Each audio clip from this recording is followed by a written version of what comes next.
We will begin our study in just a moment. It's good to see all of you here. Again, it's good to see all the visitors that are with us in our midst. It is good to be gathered to worship our God. In Philippians chapter 2, the Apostle Paul spends a considerable amount of time talking about the incarnation of Jesus. And here's how he speaks of it, beginning in verse 5.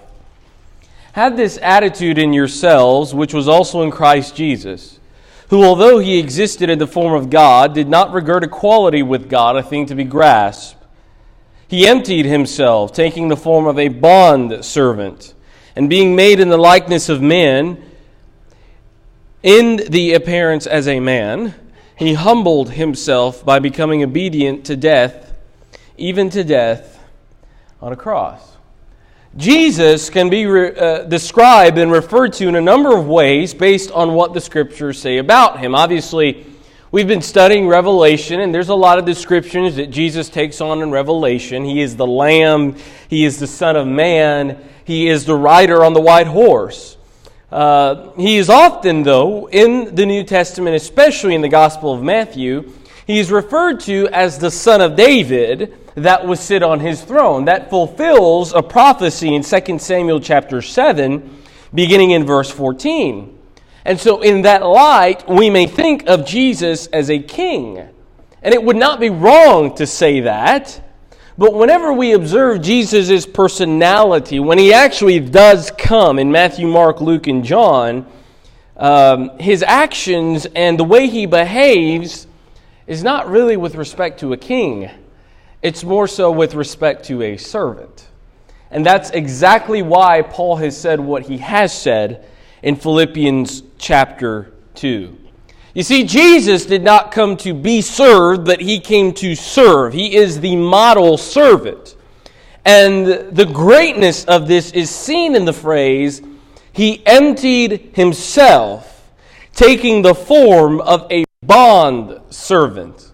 For God to empty out part of his deity and to be less than what he actually should ever be is in and of itself one of the greatest acts of service we have ever seen in the Bible. He became like a man, and the Bible says he did not stop there, but he became submissive, like a servant would submit, not even to just doing work, but to being killed for no good reason at all, even death, and to death on a cross. I want to spend some time with you this morning talking about this idea of Jesus being the model servant and how we can look at that example to be servants ourselves. And again, Jesus did not come to be a king in the way that we think of the word.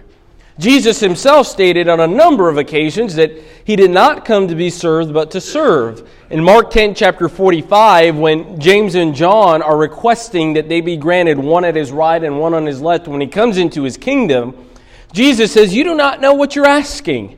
And he goes on to say in verse 45, "For the Son of Man has not come to be served, but to himself serve others."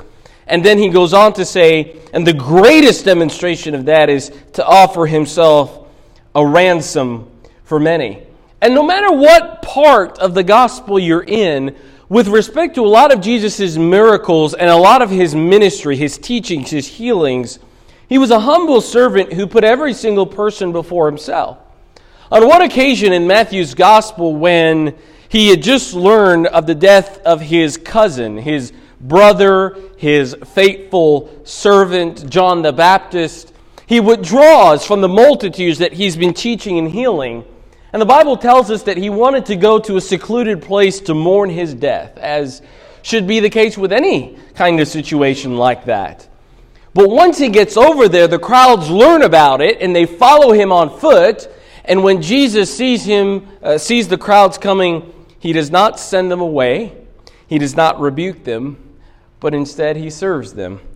And that's where we read of in Matthew chapter 14, he feeds the 5,000 because he felt compassion for them. Even in his grieving, he would put somebody else before him. Now, his greatest service was, of course, willingly dying on the cross. One of the things that I really appreciate about John's gospel especially is it tells us the attitude of Jesus in the Garden of Gethsemane when he is about to be arrested. In John chapter 18, beginning in verse 4, the Bible tells us, Jesus, knowing that all things that were coming upon him, went forth and said to them, "Who do you seek?"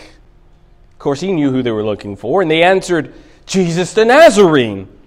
And he said, "I am he." And Judas also was betraying him, was standing with them. So when he said, "I am he," they drew back and they fell to the ground.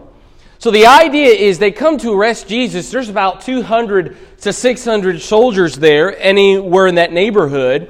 And Jesus looks at them in the eye and he says, "Here I am." They're not expecting that from Jesus. They're expecting some kind of a pushback, maybe even a war, hence the 200 to 600 soldiers that are accompanying Judas Iscariot, and the scribes and the Pharisees and the religious leaders. But when he says, "I am he," there seems to be this almost astonishing reaction. And a second time, Jesus says in verse 7, "Whom do you seek?" And they said, "Jesus the Nazarene." And he answered, "I told you that I am he. So if you seek me, let these go their way to fulfill the word of which he spoke. Of those whom you have given, I have lost not one." Simon Peter, then having a sword, drew it and struck the high priest's slave and cut off his right ear. And the slave's name was Malchus. And so Jesus said to Peter, "Put the sword into its sheath. The cup which the Father has given me, shall I not drink it?" That's the attitude Jesus always had. And it wasn't just when things were going right, it was always when things was going wrong as well. He said, "I am he, take me in."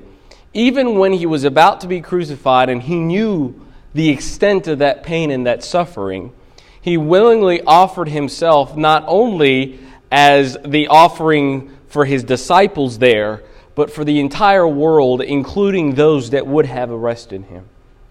But to me, in the Gospel of John, there is another instance that perhaps maybe takes this idea of a servant even a little further.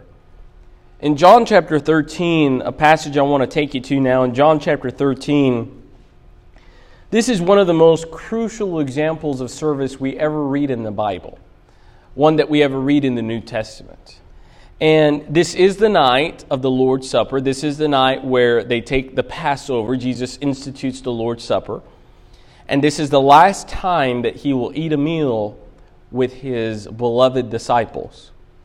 And the Bible tells us, beginning in verse 1, "Before the feast of the Passover, Jesus, knowing that his hour had come, and that he would depart out of this world to the Father, having loved his own who were in the world, he loved them to the end. During supper, the devil, having already put into the heart of Judas Iscariot, the son of Simon, to betray him, Jesus, knowing all things were given into the Father's hand, and that he had come forth from God, and he was going back to God, he got up from supper and laid aside his garments, and taking a towel, he girded himself."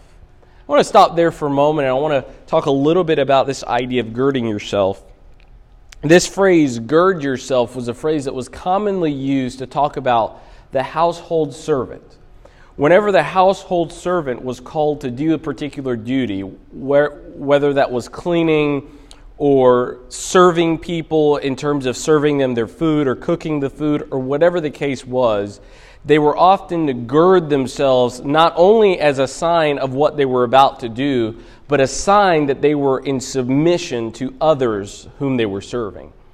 So Jesus is stepping down from his role as the King of Kings and the Lord of Lords. He is making a concerted effort to be lower than everybody else in that room. And how does he do that? In verse 5, he poured water into the basin, and he began to wash the disciples' feet and to wipe them with the towel with which he was girded. He came to Simon Peter, and he said to him, "Lord, do you wash my feet?" Jesus answered and said to him, "What I do you do not realize now, but you will understand hereafter." And Peter said to him, "Never shall you wash my feet." And Jesus answered him, "If I do not wash your feet, you have no part with me." And Simon Peter said to him, "Lord, then not only wash my feet, but also my hands and my head." Jesus said to him, "He who has bathed needs only to be washed his feet, but is completely clean, and you are clean, but not all of you." For he knew the one who was betraying him. For this reason he said, "Not all of you are clean." So when he had washed their feet and taken his garments and reclined at the table again, he said to them, "Do you know what I have done to you? You call me a teacher and Lord, and you are right to do that. If I then, your Lord and teacher, washed your feet, you also ought to wash one another's feet. For I gave you an example that you also should do as I did to you. Truly, truly, I say to you that a slave is not greater than a master, nor is one who is sent greater than the one who sent him." It's very hard for us, I think, to wrap our minds around what Jesus just did, because culturally, that's not something that happens very common, especially in this particular part of the world. What Jesus did, I would argue his disciples never forgot. In fact, I would make the statement it is the one thing that they probably remembered the most. When he was dying on the cross, after he rose from the dead, and when the very first sermon was preached on the day of Pentecost in Acts chapter 2. Jesus gets down and he goes around the room one by one, and he washes the feet of his disciples. But when he gets to Peter, he gets a way out almost. He gets the escape if he needs it. Peter says, "Lord, don't do that to me." And Peter realizes that this is not fitting for Jesus. Because Jesus is Rabbi. Jesus is Master. Jesus is God. And as Peter himself has confessed previously, "You are the Christ, the Son of God," he recognizes that this is nothing for God to be able to be doing. I mean, this is not what God should be doing at all. But Jesus counters that and he says, "I understand that you do not know what I am doing. I get it, Peter. You can't wrap your mind around this, but you will understand it hereafter." And the hereafter, I believe, is referring to Acts chapter 2, the day of Pentecost, when they would serve themselves and be in the kingdom. But when Jesus says, "If I don't wash your feet, you have no part of me," Peter, he's like, "Okay, you can wash my feet, but also my entire body," right? He wants a whole shower. He wants the full works. And Jesus says, "No, I just need to do your feet." You know why? Because the feet was the most disgusting part of the body to be washed in that day and in that time. You know, they didn't have shoes like we did. It was all sandals. It was all open, dust off your feet. You read those passages in the New Testament. And for Jesus to be stooping down, to be digging down into the mud, so to speak, to be with the scum, to be with the dirt. I mean, that's the God that Jesus is. And so Peter allows him to complete his job. But I want to tell you, Jesus didn't just wash 11 of those men's feet, he washed all 12 of them, which would have to include Judas Iscariot, the betrayer.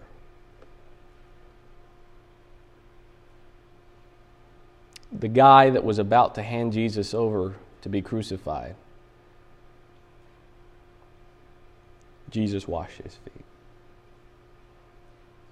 Now, I would like to think that I would be able to do that if given the opportunity. I don't know. But we're called to do that. And after he had washed all their feet, he took his garments and he reclined back at the table.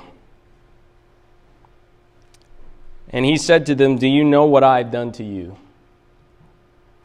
I can imagine in a state of shock and in a state of almost dead silence in that room, they didn't know what to say.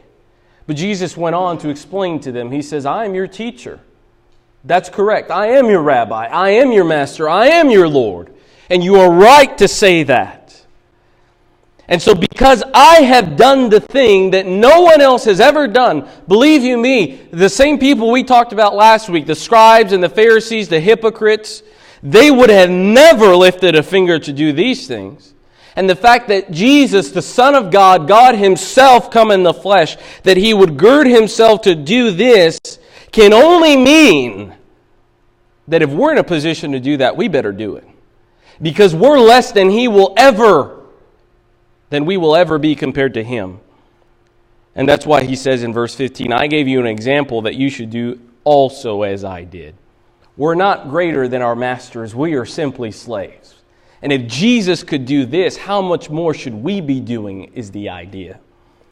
There is no greater example of service probably next to the cross than this passage we've just read. Jesus shows love in this passage, but He also shows what it means to be selfless. He shows what it means to be a humble servant. As Christians, we're called to serve rather than to be served.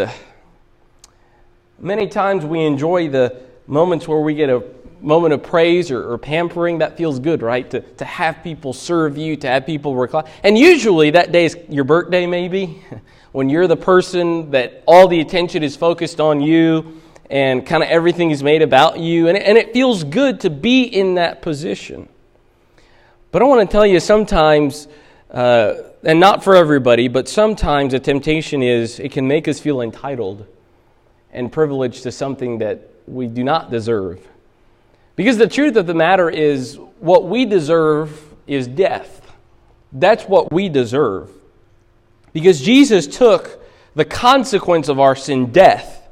And that's part of what He nailed to the cross, our consequence. So we don't have to deal with that anymore if we come to Him.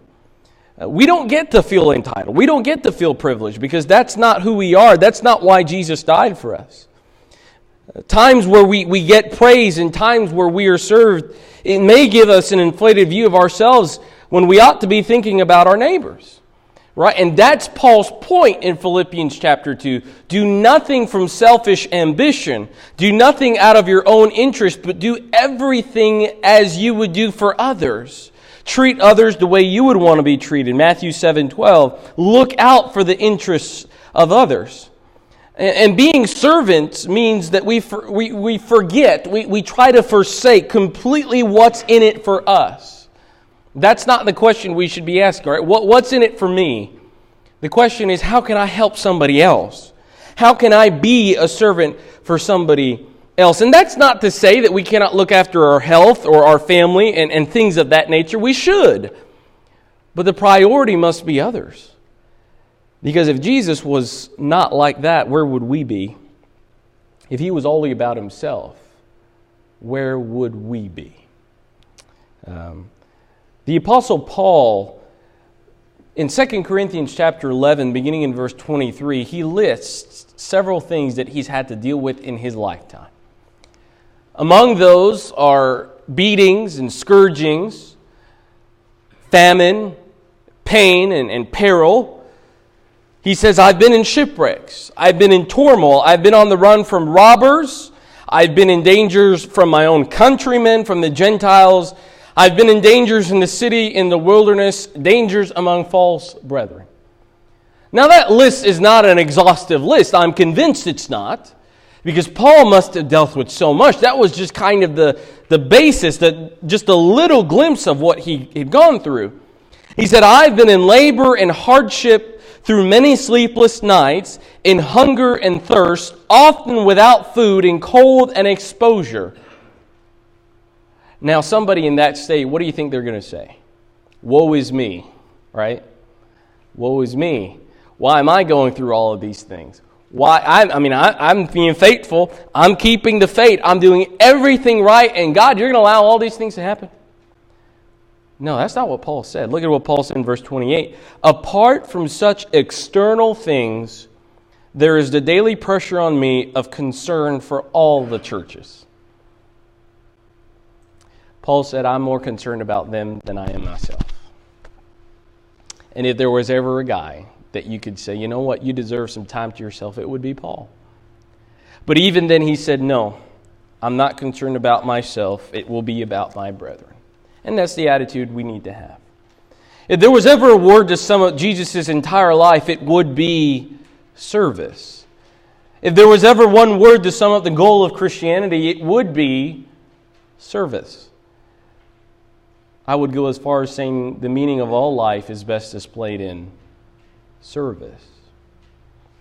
That is the moment when we can look into this world and say, there is God. That's why He created, that's why we're here, and that's why we want to be with Him, because of service. And the truth is, if we're not willing to serve as Jesus did, then we're not ready to be Christians. We're not ready to be called children of God if we're not ready to serve. So the question is, if we want to be Christians, are we ready to serve? And this is why Jesus said what He did in Luke chapter 9, beginning in verse 23.